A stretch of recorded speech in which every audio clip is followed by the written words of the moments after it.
Okay, welcome to Tack Chat number 31. I'm Dan, your host. This is going to be a post Flote Fest debriefing. I went there last week, spent 4 days there, had a great time. I arrived there Thursday night, set up camp, and met a lot of interesting people. And there's something that's really important to talk about, really quick. These inorganic evil beings out there that feed off the lower vibrational energies of human beings, like fear and shame and frivolous anger, they wouldn't have lasted very long at Flote Fest because there was nothing but higher conscious and loving people there. A lot of people had guns. I made it no secret that I was an ex-order follower to everybody, everywhere I went. Even the first night to a couple guys I talked to. And they were there last year too. But all these guns around, and I felt completely safe. It was amazing. It was just an amazing event. A lot of love, a lot of consciousness, and I had a really good time. There was just a lot of joy, and I think that's something that we overlook when we're doing all this stuff, including people that are trying to talk out or speak out against this, or guys like me who try to be macho sometimes. That joy is the antithesis of what these inorganic evil pieces of crap want from us. I believe they absolutely fear righteous anger, but there's nothing they can do with our joy. So there was a lot of that there. And like if the whole world went back to normal, I'd go back to Flote Fest every year just to, talk to the friends I met. There's good people there, really good friends, made a lot of connections.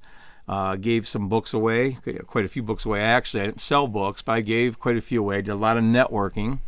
People seem to be really interested to talk to me as an ex-order follower. And a lot of it, a lot of really, just genuine people there. It was just a great event overall. I got a couple of no event's perfect. So I don't want to talk bad about Flote Fest, but there's a couple criticisms. Some of them are tactical, actually. So this is called Tack Chat, so I'll get into those tactical ones here also. So, I arrived there on Thursday night. I set up camp, and this was my camp, and no one was there, and it was really funny because all these tents started springing up around me, and then on the other side of the tents there was vehicles, camping vehicles. So it was literally we circled the wagons. It was just a really cool little village feeling. No one knew anybody, but by one day, everybody was really meshing together. I met some very awesome people. Again, I can't say that enough. I met really good people here at this. There's hope. There's a lot of good awake people. So yeah, this is going to be my debriefing on the Flote Fest, the second Flote Fest that just took place. And let's get into it. First person that I want to talk about that I met, a very special lady, I think. Her name is Cynthia Lamb. And Cynthia does what I would like to call deep shadow work, and she did some real deep shadow work with several of us. And took us back to, our childhood, and we spoke mantras to help heal things. And normally, if there was something real woo-woo or out there, I would call BS on it, or I wouldn't have stayed in this. And I stayed in it because I think she did a really excellent job. I think God with the capital G sent me there, and to meet her actually. And she, it was really weird because during this deep dive that she did, she talked about. We're going to go back and talk to that inner child, our 7-year-old self or our 6-year-old self, wherever that original trauma happened. Talk to them. Let them know some things. And she talked about how we're all our own separate ray of sunshine. That everyone's got a unique purpose here. And that nothing could stop that ray of light. You could put your hand through it, but it doesn't stop it. And it was really interesting because it brought to mind something. I was told something by a very powerful psychic that the sun card was very important to me. So the way she explained things and what I was picturing honestly was from the tarot. I don't know if we could see this. Yeah, there it is, the sun card. And I really thought that this was a good a good depiction of what she was talking about, to get back to her inner child, to find that joy and put that joy out there into the universe. Because people, if we vibrate in this state of fear that they want us in constantly, or frivolous anger, and that pops up for everybody, they're winning. And trillions of dollars have been put into this. The chances that it's not going to happen are slim. But we need to be ready to exit and build, or stay in place and kind of bug out in place. We have to make preparations. There's some bad stuff going on, but don't let them take away your joy or your fear. Live every moment. And I say this in all like heartfelt love and honesty. We are living in the most spectacular time in human history, in recorded human history. Okay, this is a crazy but amazing time to be alive. We chose to be here. We manifested here for a reason at this time. So let's just be joyous that we are here now, during what is probably one of the crucial points in humanity, and we're going to be involved in one of the biggest wars in humanity, and that is the war for our very souls. So there is no more important war than that. Okay? So yeah, I'm glad that we're here. She wrote a book called Sourced from Within, a practical framework for vibrant freedom. And just like true anarchists, I gave her 2 of my books, Violence and Ego, and Rise from Darkness, where I talk about rising from my own darkness. And the world certainly needs to rise from its darkness right now. And in true anarchist fashion, we traded. And this is her book. And she's got a website that I'm going to put into the comments, or into the description of the video. I just thought I would mention that. So, moving on. I ran into what I would call, well, I'll just go ahead and say it straight up. I ran into a couple of guys who were, I know, plainclothes officers of some sort. They were law enforcement of some sort. And in the very beginning, I had told them that I was an ex-order filer and blah, blah, blah, blah. And I can't say I'm 100% sure they were, but I'm pretty, about 90% sure they were, and they were there last year.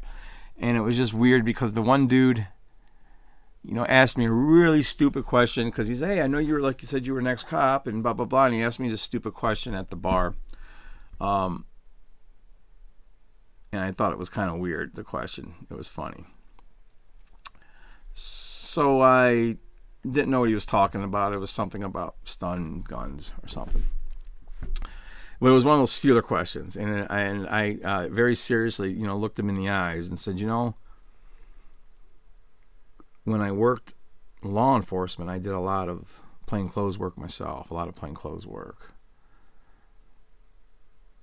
And he just got real still, and it's kind of weird. But I said, yeah, the world needs to heal. The world needs to heal. And the bartenders cracked some jokes, and I went over and seen a couple of friends of mine, and 2 seconds later, he was there also, probably to see if I was saying, hey, this guy's a cop or something.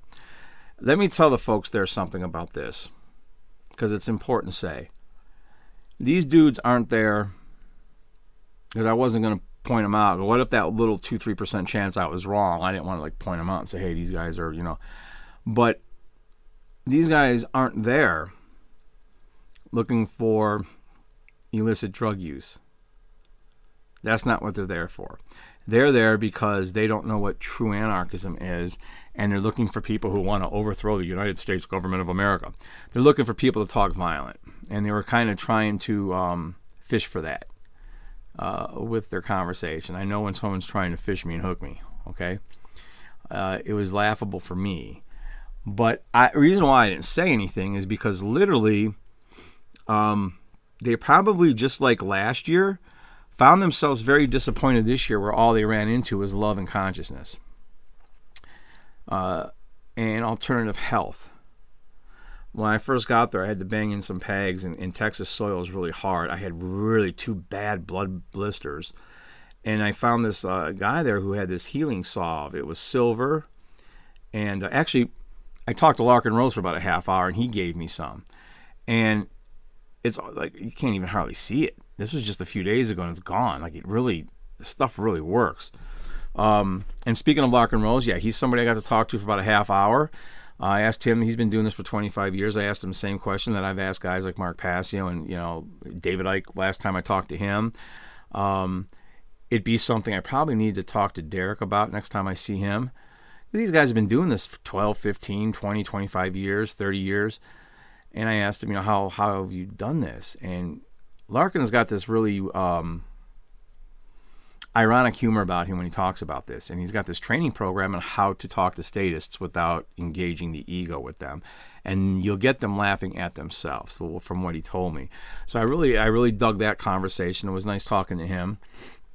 But yeah, getting back to these undercover guys, they're not looking for drugs. They're looking for people to talk about, or trying to fish or hook people into talking about, violent overthrowing of the government, which doesn't happen at things like this. This was healing. It was health. It was talking about actual freedom. It wasn't talking about getting violent, because true anarchists adhere to the non-violence principle, which means that we're not going to initiate violence. We also, most of us, adhere to the self-defense principle. Some of us are better at it than others, okay? I'll get into a little bit of that in a second. But they're probably found themselves disappointed 2 years in a row. I mean, please, by all means, keep wasting government money, that's taxpayer money that you're stealing from people, and keep sending them, because you're wasting your time. So anyway, when I was telling a couple of people, how I knew, all I could do as being an ex-order follower was go, yeah, it's pretty easy for me to pick out people and know who's who. And I was telling somebody, any of these speakers, were they any? No, it wasn't any of the speakers. And if it was, y'all are good. But these dudes were awkward and easy to pick out. So it wasn't any of the speakers. Moving along, I want to give a real special thanks real quick to my two friends, Cassidy and Jordan. We spent a lot of time together. We were a team as far as cooking was concerned, and I was the woodcutter. I cut wood up in small little pieces. And Cassidy was the prep, and Jordan was the cook, and my God, was the food amazing. This was camping. This was like primitive camping, some of the most amazing food. And she would make vegetarian dishes for the vegetarians, vegan, and then meat eater. Like, it was just amazing. It was just great. Thank you both. I love these girls. I just thought that I would throw that in there. Let's see, moving along here. So I got to talk in person to a guy named Logan Hart. Some people might know who he is. He's done a lot of work on the One Great Work Network. He had a very calming auric field. I know he's had a hard time lately about some things, but it's worth saying he had a very calming auric field to him when I was in his presence and talking to him, introduced myself to him. We had like interactions on Facebook and YouTube that were good. Dude's a lot taller than I thought. I was like, wow, but it was cool. And at the same time, that exact same time, there was this militia there, all tacked out with all their stuff. And one of the dudes, I kind of recognized him, and Logan did too, from some other things. They have the right to have that militia. But they were at an anarchist event, where they should have been down at like City Hall or something. Nobody in there. We didn't need to. I mean, if they're right, by all means, please, guns, man. Second Amendment right. That's great. Of course, I went in there and busted their chops and told them they were missing some really important tactical equipment, besides some of them not really wearing it right.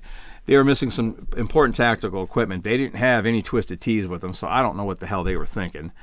And then there was this one woman, young woman, running around in a bikini, which wear whatever you want or don't wear whatever you want, it doesn't matter to me. But the firearms instructor in me and the tactical guy in me, this is called Tac Chat, had to wince because she had a pretty heavy gun in a holster, and it was connected and hanging on her like string thong that she was wearing. And, hey, that's her right to do that too. But I'm telling you, folks, we need to have some tactical training, and there's some responsibility when you're carrying something that could instantly end a life. And I don't want to go on too big of a rant about this, but I could have pulled that gun right off her, taken the bikini off her, and taken the gun out of the holster and started doing all kinds of bad stuff. If you're going to carry a gun, you need to carry it in a manner that's, first off, you should be carrying it in a manner, we're going to play how we train. Wearing it on a bikini wasn't the best thing, okay? It looked kind of cool, but it just wasn't very tactical. Yeah, we're going to play how we train. I don't recommend a gun hanging off of a bikini that can be ripped off. And if I go into a little bit further, people have this false sense of security when they put on a gun. And I guarantee you, if you got a gun in your shoulder carrying or your hip carrying, or, you're carrying a little bit further back, okay, or your appendix carrying, and you got this gun on you and you feel safe, and you and me are talking and I decide to attack you, I guarantee you're not safe. People have this false sense of security when it comes to having a gun on them. You need to do some empty hand stuff, because you're not going to get to your gun if someone gets on you. It's straight out and simple, unless you're really well trained at it. And when I see a gun hanging off of a bikini, I know she's not really well trained on it. So, hey, everyone's a beginner at something. I'm a beginner at things.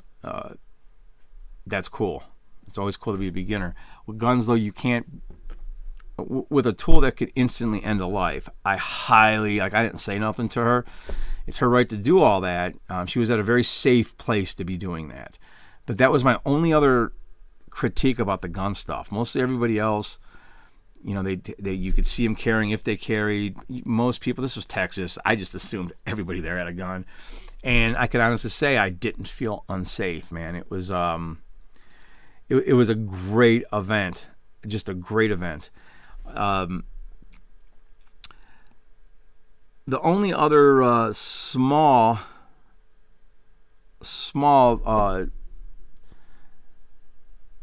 criticism I would have is they didn't have who was speaking, and there seemed to be this pullback where people weren't going up to the stages because no one knew when whoever was speaking. They just said the talks were talking at the speakers were starting at 2:00, coming up, and I think that's a boo-boo. I know you want to get people to come up and see other speakers besides the real well-known ones, but what happens is, I think if someone's there to see, there was this guy named John who's very well known. I'd never heard of him before, but he's well known. Derek is well known. Larkin Rose is well known. Okay, if guys go up to see these more better known people speak, chances are they might get there at the end of someone else speaking, or they might stick around because the announcer comes up and says, hey, this is who's talking next. This is what it's about. So you might be able to get people up there more. I would actually put what time the speakers are going to be speaking or have updates on that.